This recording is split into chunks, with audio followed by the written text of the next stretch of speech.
Welcome to the Healthy Perspective Podcast with your host, chiropractor, entrepreneur, mentor, and author, Dr. Chris Bowman. He'll break down and extract the secret sauce behind his own success and the success of some of the top leaders in every category and from around the world. Get ready for your weekly mental adjustment because shift is going to happen.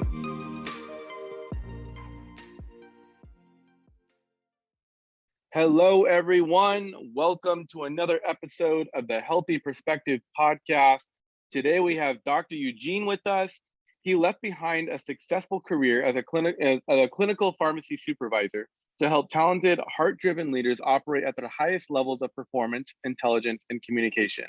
With a background in clinical pharmacy, neuroscience, and business coaching, his unique science-backed process, along with the use of groundbreaking technology, helps entrepreneurs figure out how to dramatically improve performance, innovate dynamic solutions, and achieve their goals. Dr. Eugene's expertise and audience growth has resulted in him generating over 8 million views on his online articles and over 23 million views on his short films. He's also worked with hundreds of entrepreneurs and influential leaders to help them optimize their mindset and strategy in order to scale their business and generate more revenue and impact. These experiences have proven critical in helping clients produce tangible results in both business and life. Selfishly, I am super stoked to have Dr. Eugene on because I feel like we have a very similar mindset. We want to do very similar things with people. I love the neuroscience, being a chiropractor. And for those of you that have seen me, I focus on the nervous system, taking people from a state of stress into a state of ease. With entrepreneurs, we do the same thing. We get to the root cause of what's causing their problem, usually at a neurological mindset level, rather than just trying to get them more leads, because that's usually a symptom of bad business foundation. And so I feel like today is going to be just an on fire, passionate conversation between two like-minded people that I know you guys are going to get tons and tons of value from. So Dr. Eugene, thank you so much for joining me. I am super excited to be here. So talk a little bit about where you were.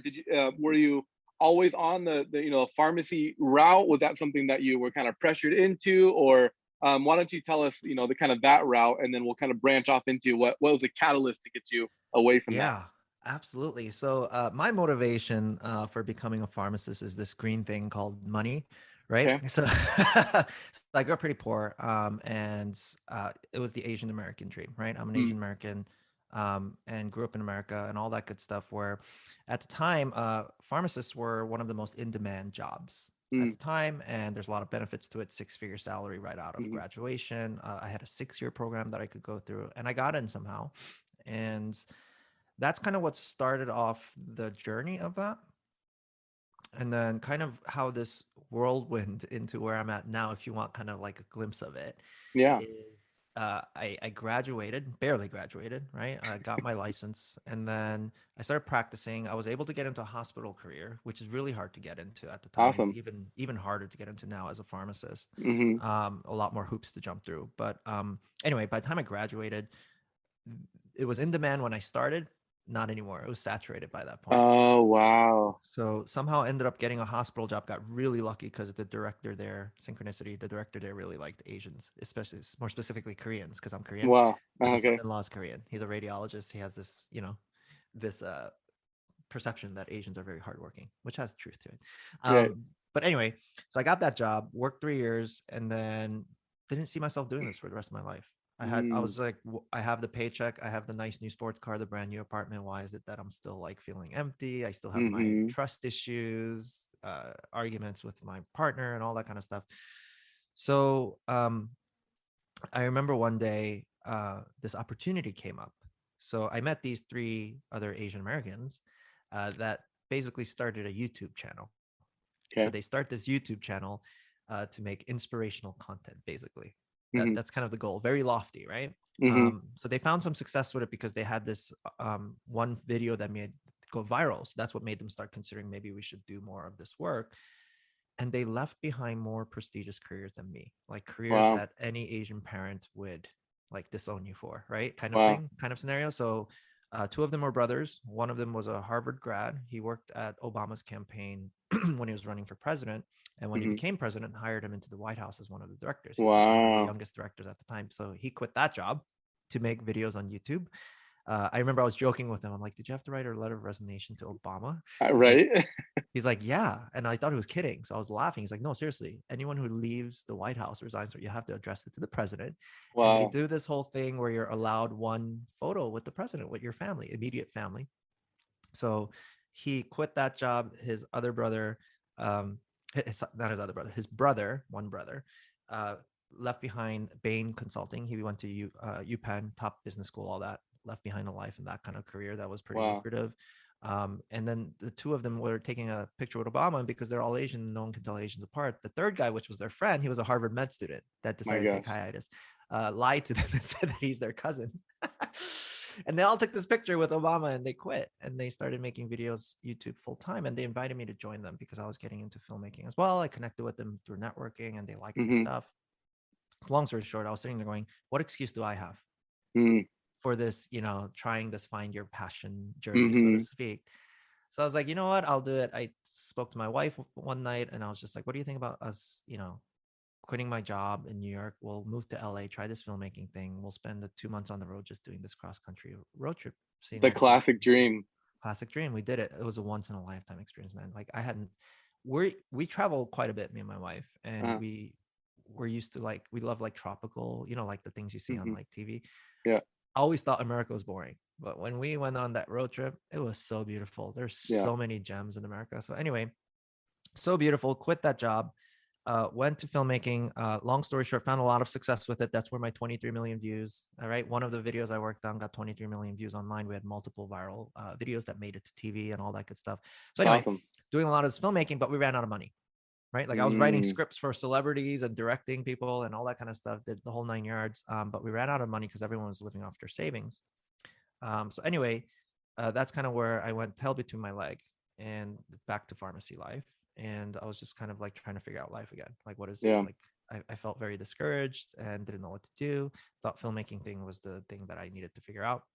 Especially with, relative success, millions of views and knowing people in the business. And it's kind of an interesting dynamic because when somebody would look at you, or if we would have done this podcast interview in the middle of that season, it might have been a very different conversation where it's, more of more, and I have my story too, but more of a pompous, yeah, I quit and I'm doing this, you can do it too. And you know what I mean? And so you run out of money and then it's exactly. Okay, now what do I tell people? Yeah. What do I tell people? All the friends were so excited for you or doubting you or whatever. Right. And your parents too, probably. Yeah. So I think the fortunate part was having my license. So I was just like, okay, I guess I'll have to go back to work. Right. And then it just snowballed into more, right? I had my first kid. So I'm like, all right, I have to get benefits. I have to not do it freelance style. I have to get a job with benefits so I can support the family, insurance wise and all that. I mean, looking back on it, that company got big. They're called Jubilee Media. They're at 7 million subscribers now. I was with them when they started off. Yeah. So it's really amazing what they've grown into. Anyway, so tail between my legs and I'm sitting there and working as a pharmacist, somehow managed to get supervisor position, got promoted, right? Really cushy job. And I remember sitting there, by then kid number 2 came out too, right? 2 years later. And I'm sitting in my cushy office. It was such a sweet, easy job, man. I was a supervisor for Los Angeles County Department of Health. So 6 major hospitals in Los Angeles County, 250 plus clinics. Wow. And I had no one I was actually supervising because all of the people I supervised reported back to their facilities. Does that make sense? They were part of their hospitals and I was just part of the IT team that managed all the systems and all that. So anyway, really easy job. And then I remember sitting there and it's a job like the American dream is, right? And California is the highest paying state for pharmacists. So that was a nice, surprise, right? A welcome surprise. And by then I had kid number 2 and I'm sitting there going, I don't want to be that dad that tells their kid how to live their life. I want to be the one that shows it to them through the life I live. Love it. And I didn't know what that would look like still. So I was just like, I don't know how I'm going to make it happen, but I'm going to take this more seriously. And I remember sitting there just having a lot of self-reflecting. There was a couple of things that came up for me. For number one, it was hey, I don't want to be that person because I'm taking it seriously. I was looking at it. I was just like, I'm going to hire someone. So I hired a business coach. I'm like, I don't know how I'm going to figure this, helping other people find their passion thing out. Right. But I'm at least going to invest in it and try to learn business and all that. So that was one thing I did. And the second thing that I was doing was, as I was studying all of that, as the second thing I was reflecting on, I was just like looking back on it. I'm like, I actually didn't like filmmaking. Mm. So what do I mean by that? The act of filmmaking. So to give you an idea, that video I made that got 23 million views, it took me 7 months to edit it. Wow. Stop editing, iterating, draft number 2, draft number 3. So it's just very labor intensive. So I realized I didn't enjoy that part of the process. So I'm sitting there, well, what part of the process do I actually enjoy? So I realized it's storytelling, right? Isn't it interesting, as adults, even as adults, we sit in a dark room for 2 hours at the movie theater and we're basically being told a story, right? So it's interesting, because I was sitting there going, oh, what is it about storytelling that interests me so much? It's because we watch a movie because I'm about to ruin every mainstream movie, which is you have a main character that really, really wants something. There's a problem and they overcome the problem and they get the result they're looking for. And usually it's not a transformation outside their life. It's a deep inside transformation. We all crave that.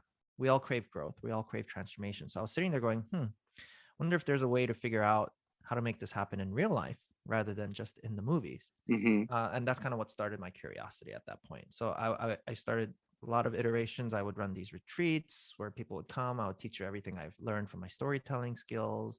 I taught a lot, and I indirectly learned a lot about marketing, right? Because when you do multiple viral things, you start noticing what becomes shareable, what's not shareable, right? So I learned a lot about marketing as well. So that also helped me like get my first group of people to attend these retreats, and they'd be flying from out of state, like from all over the country, to just come to this retreat thing that I've never done before.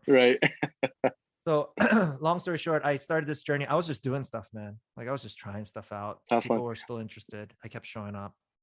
Were you still working your supervisor job? Or were you doing both of them? Yeah, I was doing it on the side. So I learned a lot about business, which was helpful too. So for example, I hired a business coach. I'd be meeting them before my shift started. I'd go into the office early to have my coaching call, right? And so, for example, I'll just give one of many things. Sometimes it's just a skill you need to learn, right? Like I was a good writer, but no one was reading it. And the business coach is like looking at my business. I haven't made money yet. And he's just like, well, you have this website. Is anyone going to the website? Do you have traffic? I'm like, no. It's like, well, why do you keep writing on there? I'm like, I don't know. Isn't that what you're supposed to do? And people eventually come, right? Like I just was so incompetent at this stuff. It's like, there's such a thing as platforms that have millions of readers and they're looking for good content. As long as it's good content, they're happy to put it on their website in exchange for exposure to you. Like, really? So long story short, I started doing a guest posting strategy. So that's how I got 1 million views in less than a year. Influencers like Guy Kawasaki were sharing my article, right? And my business just started growing more and more over time. More and more people were getting on my list. People were getting to know me. And the business coach saw that, how fast it was. This was while I had just had my second kid. Wow. And working full time as supervising, right? Wow. So he saw that, and that's when he offered me a position at the company that he works at, because they're looking for more business coaches, and they said they're happy for the CEO to train me. I was just like, when else do I get an opportunity to get trained directly by a multi-million-dollar CEO, right? Like business CEO. So I took the opportunity, even though it was a huge pay cut. So I learned a lot about business from that point on. I was coaching entrepreneur after entrepreneur. That's kind of how I did my reps. That's how I got my hours, right? So you took a green pay cut, but you got a mental pay raise. Yeah, exactly. I was leveling up in my skill set very rapid. I remember he had a sit down. He's like, don't forget, this is live ammo you're dealing with. It's not a practice round. These are real businesses, right? Like if something gets screwed up, that's their livelihood you're affecting. So I had to like get my, like, I don't know if I'm about to curse, but I had to get my crap together, right? Like, so I was doing a lot of studying, a lot of learning. So that's kind of what helped me with learning about business. So what came full circle for me was my healthcare background. I found this thing called brain science, neuroscience. They go into it deep in pharmacology school, right? No, it's not at all, right? Like, makes no sense to me. That's a whole other rabbit hole around pharmacy stuff, like that I got so jaded by the way, right? Like we'll have to go part 2 for that. We can do a whole rabbit hole of like the birth of pharmaceuticals and how it's actually a business move versus like a healthcare move. Oh yeah. But anyway, so I discovered this thing called neuroscience, and then learning about how the brain works, how it operates, and nervous system, just like you mentioned earlier. And I'm sitting here reading all this, and it's been such a gift because I'm reading these medical journals and I can read it. Like I can actually understand it, because this is the stuff I used to do in school, like journal articles, presenting on them, interpreting the data. So I'm sitting here, I have this big aha moment where it's like, oh my God, everyone needs to learn this science. Yeah.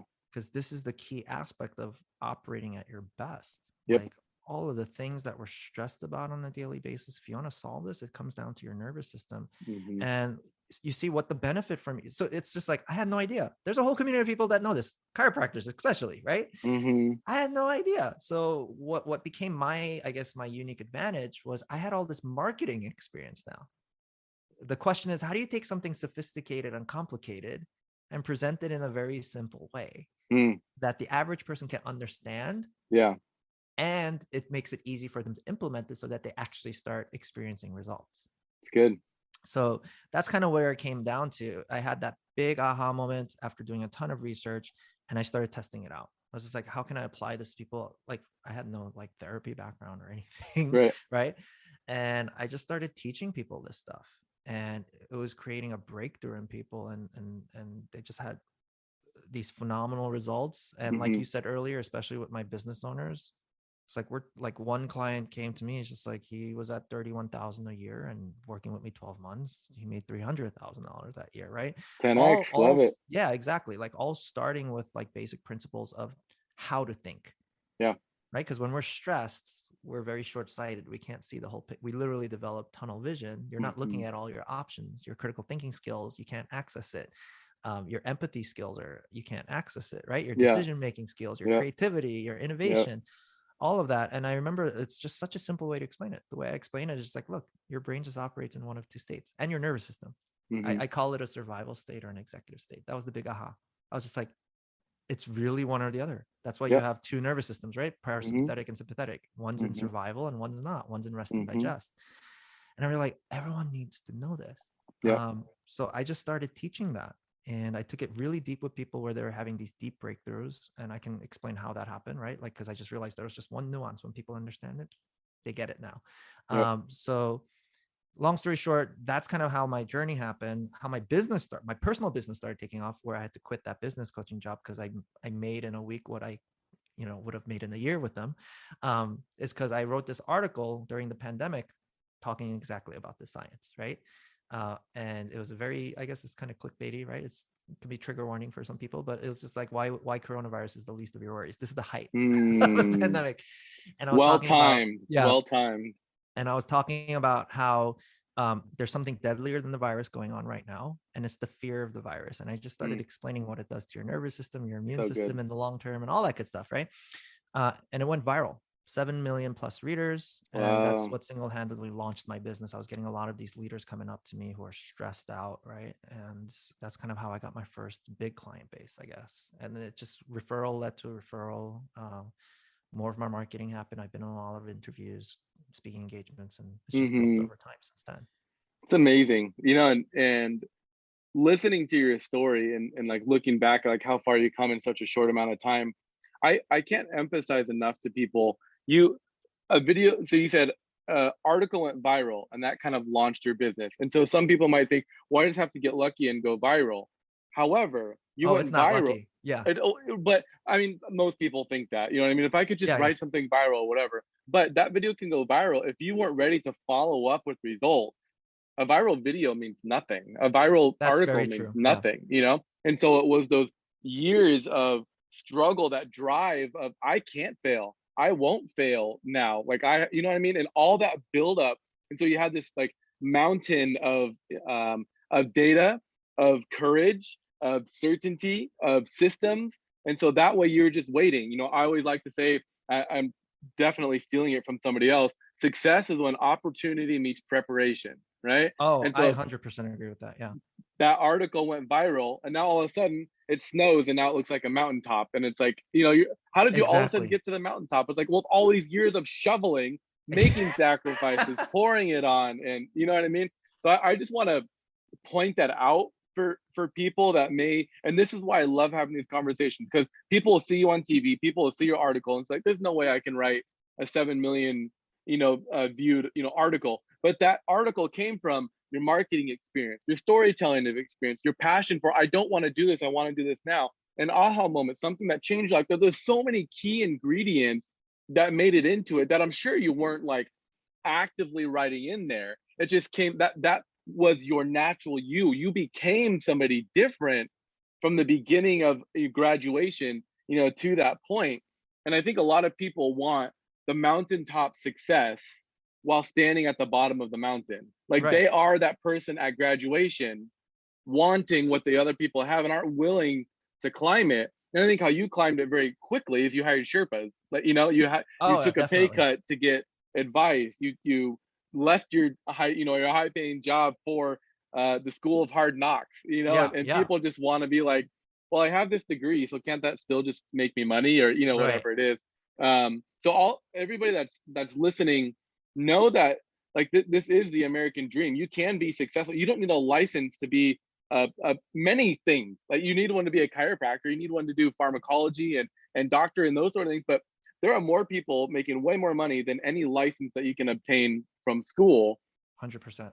You just have to make sure that you're ready to work for it and Yeah. get in the network of right people, and not go into these networks with people. Like I personally wanted to connect with Dr. Eugene. I think we can do a lot of great work together, but I didn't go up to him and say, hey, this is what I want from you. He would have ignored me and never, well, he's a great guy, so he probably wouldn't have done that, but it would have been less likely to engage with me. But now I'm like, hey, I'd love to bring you on my podcast. Now he's going to get value, he's going to get content, and that opens a door for, now we have a great relationship. We live right over the mountains from each other. Maybe I'll drive out there, we'll go to the beach and get coffee Oh, and yeah, talk about definitely. what we can do. Yeah. So think about that when you want to get somewhere. Who can you invest into? What value can you provide to other people that are already there that can fast track your learning curve? Or you can go on a road trip across the country and run out of money and figure out the Yeah. hard way. But anyways, I just wanted to point that out because a lot of people just see no Yeah. success, Yeah. success overnight. You got viral, got lucky. I'm not lucky, so I won't get there. But it was the Yeah. build up and accumulation of years of transformation. Chris, I mean, you're bringing such a vast amount of really important points right now, right? Like the first thing, right? First and foremost, the thing you just said right there. It's just like people just pay attention to the mountaintop experience. Like if someone Yep. comes to me and be like, how can I produce the same results? If I only Mhm. talk about the mountaintop experiences, it feels impossible, right? It's like easy. Go write an article that generates 7 million views, right? Right. Get your clients coming in, learn how to do sales calls to sell high ticket packages, right? Address objections and all that kind of stuff. It's easy. But what, like you said, but the mountain climbing is just like, no, but to get there, learn copywriting, learn Hmm. marketing, right? Hmm. Learn sales conversations, authentic selling, right? Right. Objection handling, Right. etc. The list goes on. Yep. And, I think this is a nice segue into like the aspect of so many of the times we ask the wrong questions to begin with. Yeah. And when we're stressed because we literally can't think, Mm-mm. we're in a reactive fight, flight, freeze state, right? We ask these wrong questions. It's what I call the win the lottery mentality, right? Mm.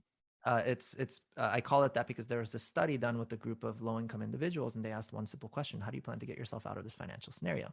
Mm. And remember, money has everything to do with your survival, right? So it puts food on the table, like it's a modern day survival. So if you don't have enough of it, your brain can't think. Yep. It's in reactive mode. So their answer is, I'm going to win the lottery. Like that's my plan. Mm. Mm. And we do this in so many other aspects of our life, right? Like when I coach clients that are running businesses and they're like, what's that one thing that I'm missing that's not getting the result? I'm like, why do Yeah. you think it's one thing? Right. I'm like, you got a master's degree in this. Did you have, I mean, like, as a chiropractor, like you didn't learn just one thing, right? No. You have to take many classes, learn different Right. perspectives, different aspects. Why is business any different? Yeah. Right. Yeah. And we lose the ability to think critically. Yeah. And that was Yeah. the kind of like the big aha for me was exactly that. And you're exactly right. It's just like, it's all right. Like I'll share the paradigm shift for me, right? Okay. I love it. This was the paradigm shift for me. So, I talk about how we only operate in one of two states, right? This is true of our nervous system and our brain, right? I call it a survival state or an executive state, right? Mm-hmm. So the thing to know is that survival state is you're literally not thinking. You're in a Yeah. reactive state, and it's meant for survival purposes to keep you Yes. alive, right? You know this, and the thing that our brain does in a survival state is because it can't think, it has to just react, and it only knows how to do one of three things: fight, flight, freeze, right? And the main thing to know is when you're in this mode, you cut access to some of the most powerful functions of your brain: your decision-making skills, your creativity, your critical thinking skills. So as a business owner, you would want all these things, right? Yes. Your Yeah. empathy, right? Your ability to connect with someone else and put yourself Right. in their shoes you're not having access to it. because your brain literally thinks you're about to die. Mm-hmm. But here, and the executive state is where all the things that you want are from, like those things we just mentioned, critical thinking, the list goes on, right? Executive function, right? Which is fancy for making good decisions, Yep. right? So anyway, what shocked me was the research shows that for about 70% of our adult life, at the least, we're in the survival state where we can't think. So sad. Right? At least. I have people telling me, it's like, I think it's 100% of my life. Yeah. Right? It's not because our lives are actually in danger. It's because these feelings we don't like feeling, like stress, frustration, anxiety, it still feels like a threat to the brain. Because there's research that shows, emotional pain can be just as painful as physical pain. The brain processes it the same. Yep. So all our lives, we're surviving from these emotions that don't feel good: fear, resentment, anger, frustration, anxiety, on a daily basis for many reasons. I mean, environment is a perfect example. You watch the news, what do you see, right? School shootings, fear, pandemic, dramatic politics, all the stuff that instills fear. There's culturally, right? Like people who have strict cultures about how you should look, how you should, all these expectations and all this pressure, and we react to it without thinking. Right. And this is why we're walking around like the Walking Dead, and we're just in a lot of pain, and we're in a robotic routine every day that we call it a habit. And we use these phrases like, I feel so stuck in my life. Yeah.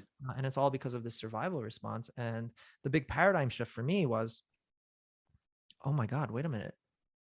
You can actually see it. If you can see it, you can change it. But most people can't see it. That was the thing. So this was the thing that got me.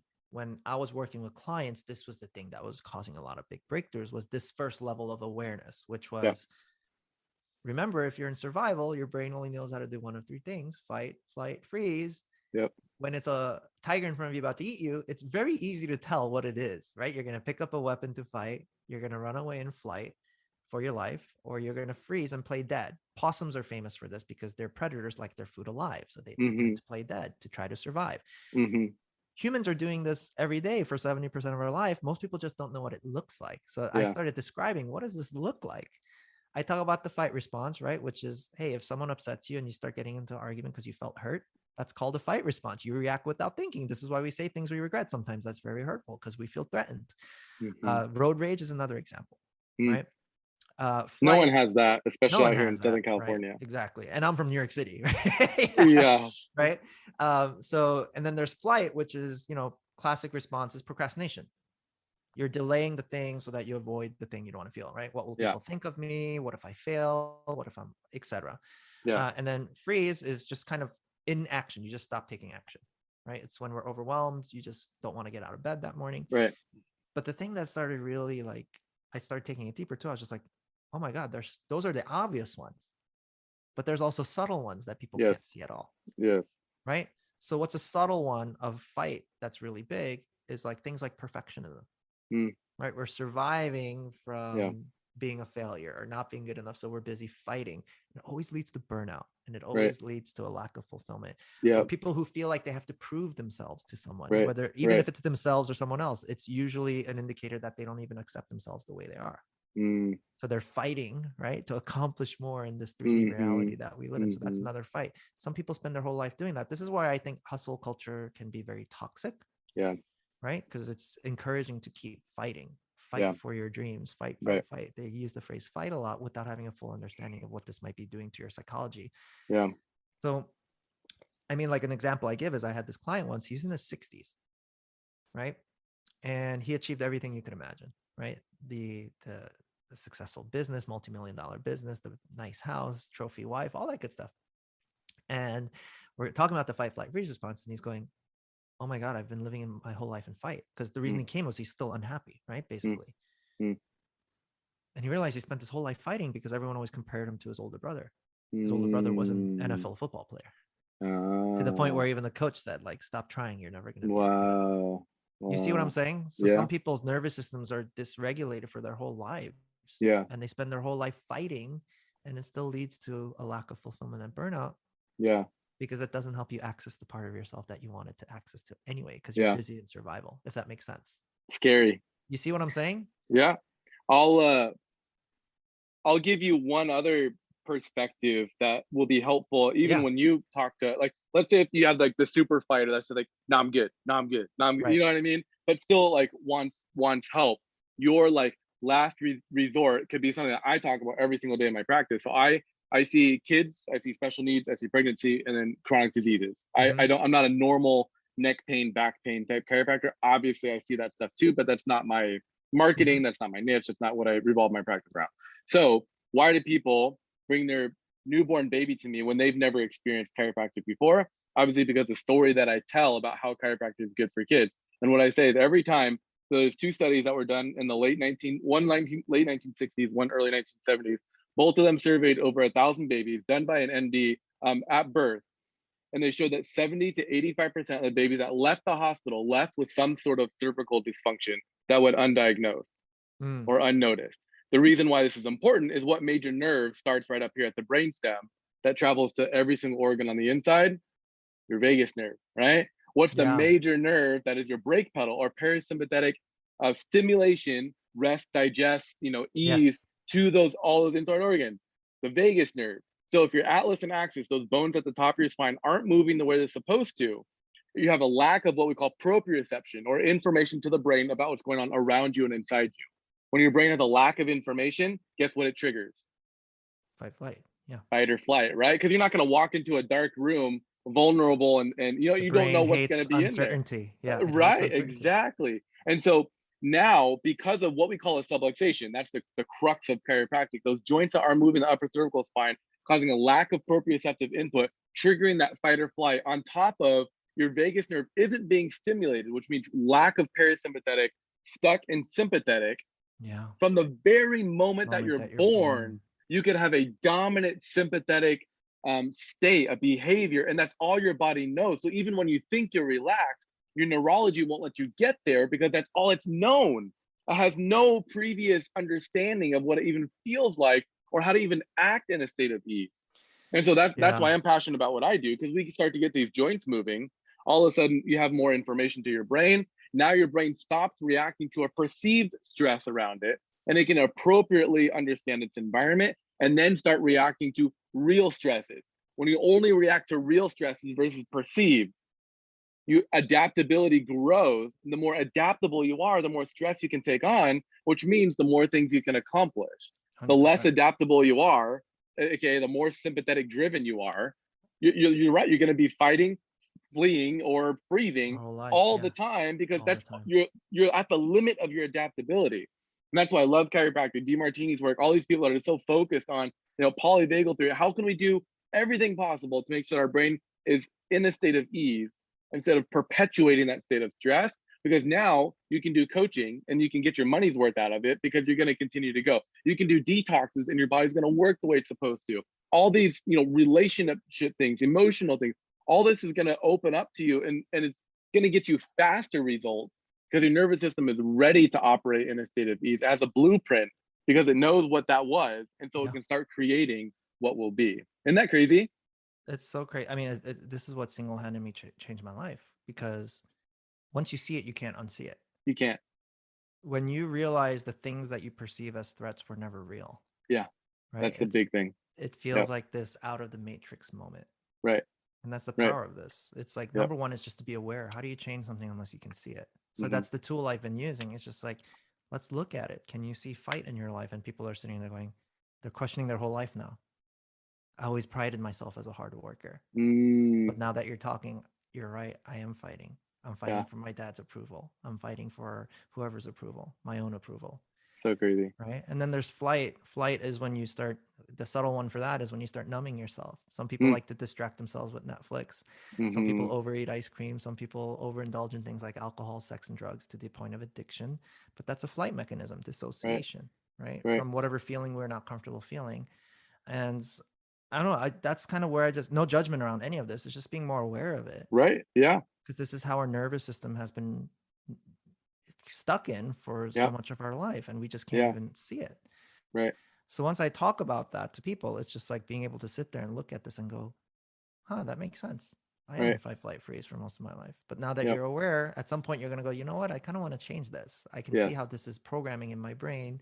which that's the stuff I go much more deeper into. It's just like, how did your subconscious get programmed this way? There's a lot of Yeah. reasons for it, right? Right. Right. There's a saying that by the time that you're 35 years old, 90 to 95% of your brain becomes subconscious, meaning it's on Wow. autopilot. Wow. Right. Just like you're not walking down the stairs going left foot out, right foot out. Uh-huh. Right. It's just doing it without thinking. Same thing is with our perspectives, our thoughts, our thinking. We think 70,000 thoughts a day, 90, 95% of those thoughts, same thoughts every day, with the majority of them being some negative thought about ourselves. So Wow. is that survival state or exactly? It's going to place into fight, flight. Right. And obviously, I know you know all this too, right? Like things that happen in your body because of fight, flight. Yeah. It's wasting a ton of energy. Mm-hmm. Digestion system shutting down, right? Like that's why people who are stressed tend to have digestion issues, because like no wonder, right? Because body doesn't think it's time to be eating if it thinks it's about to die. Right.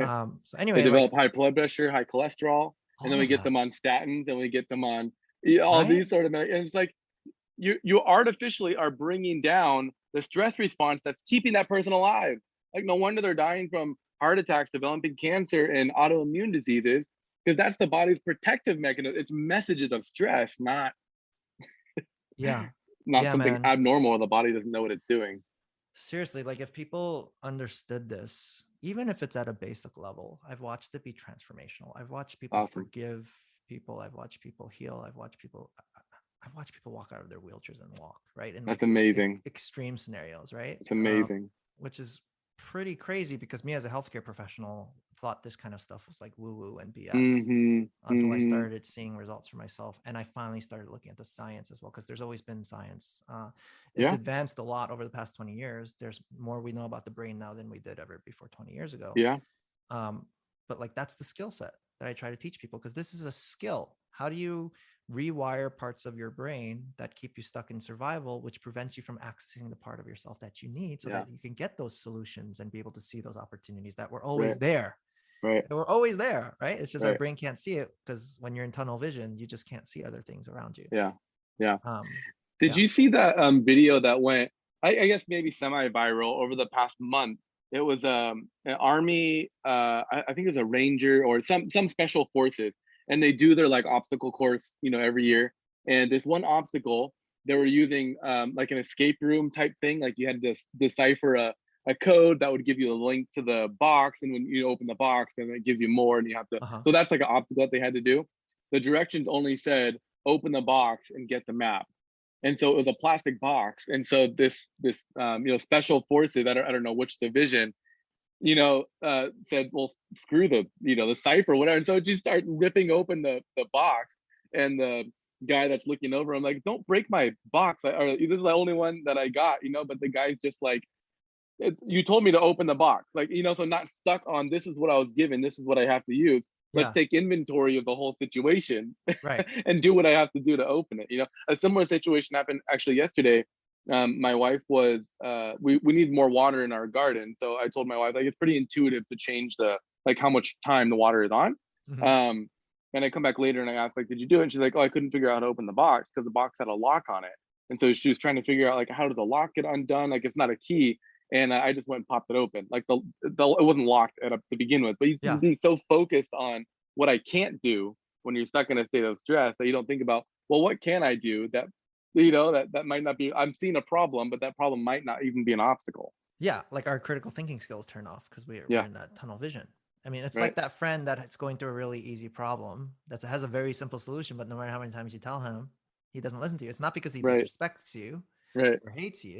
It's just because when they're in survival, you just don't accept it as true, because his truth might be life is hard.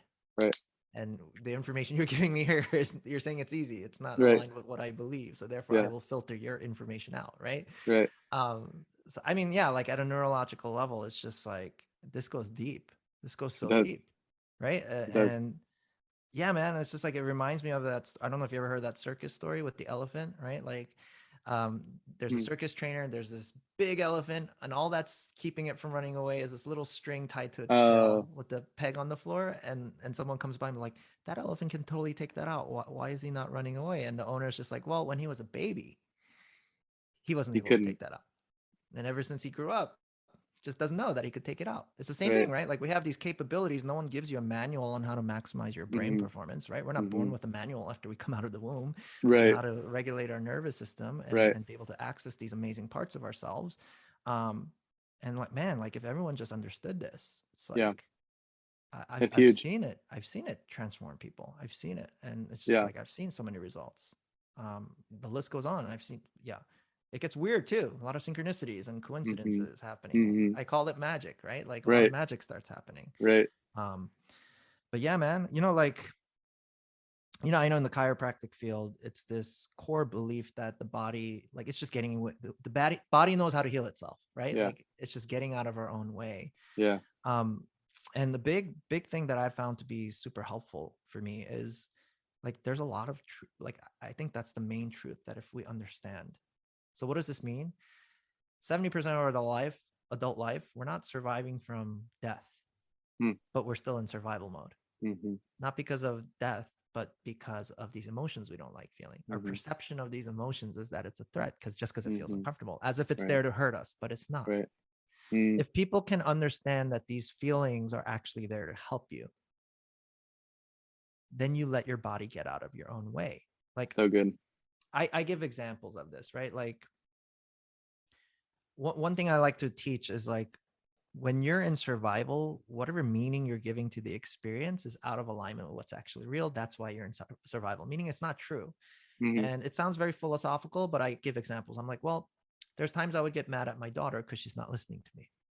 It's easy for us to go, it's my daughter that's making me mad. Right. But it's not true, because there might be another parent where the daughter's not listening and the parent's patient. So I'm the denominator, not the child, right? Because there's plenty of children who don't listen to their parents. So I'm the thing that's the problem. Right. So I'm sitting there going, well, what am I surviving from?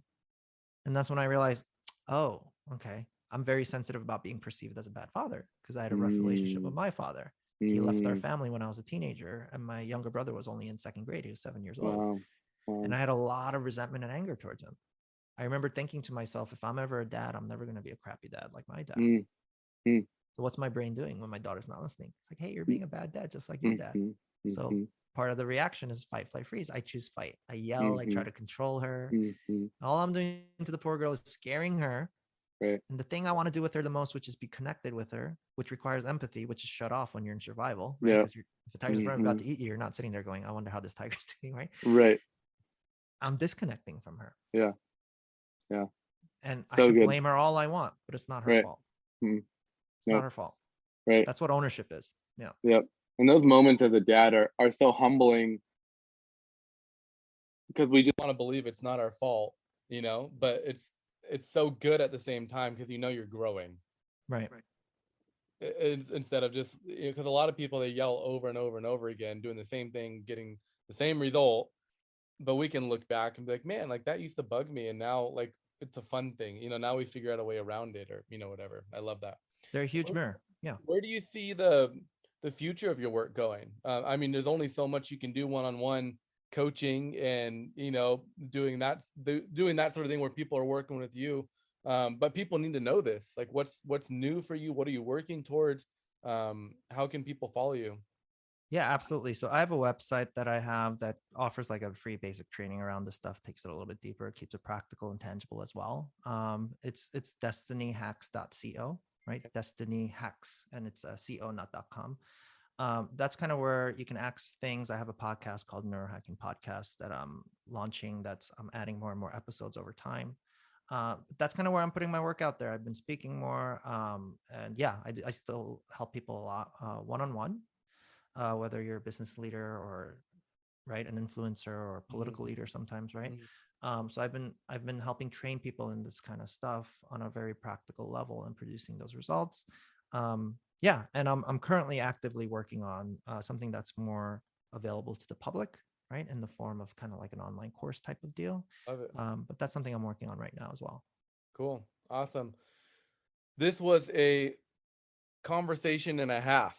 Yeah. It was awesome. This is probably going to be one that people are going to listen to over and over again. When we need to be reminded, you know, why am I frustrated? Why am I mad? Why am I reacting this way? Why, you know, and it's awesome because, like you said earlier in the podcast, like once you see it, you can't unsee it. Yeah. And once you can stop like pointing blame at other people, and you're open enough to be like, man, why did I react like that? And what can I do to, one, ask for forgiveness and make sure that the relationship is okay, but then grow from the experience and learn, okay, when that happens, I learned that this is what my body wants to do. How can I reprogram Yes. that? Yes. And that's what you can contact Dr. Eugene for and destinyhacks.co, and they'll get you through all of that, or work with them one-on-one. This has been an amazing conversation. I'm so glad we had it. We could definitely go I another hour know. or two or three easily. So maybe we'll have to bring you on for part two. But any last words? If this is the last time somebody ever hears anything from you, what would you like them to know? I'd love for people to understand the truth of just start learning to trust yourself, like all of yourself, right? Your feelings, whatever comes up, because it's a part of you trying to talk to you about something very important, right? Your own fear, your own scaredness, your own hurt, right? And when you start trusting that, that's when a lot of amazing things happen. Your level of consciousness just starts skyrocketing, and a lot of cool stuff really starts happening. You can see things you've never seen before. And like, I can guarantee that now. Yeah. It's like I see the world in color now, right? It's like wow. Survival state needs black and white. Yeah. Right. That's why it's very binary, right? Pro-choice, pro-life, vaccine, no, right? It's causing so much suffering because people are seeing things in black and white. But there's a world of color that we can experience if we choose to. I love it. Thanks, man. Appreciate it. And we'll talk soon. Sounds good. Thanks for having me. Thank you for listening to the Healthy Perspective Podcast. To connect with Dr. Bowman, follow him on Instagram at Dr. Chris Bowman. Until next time, make shift happen.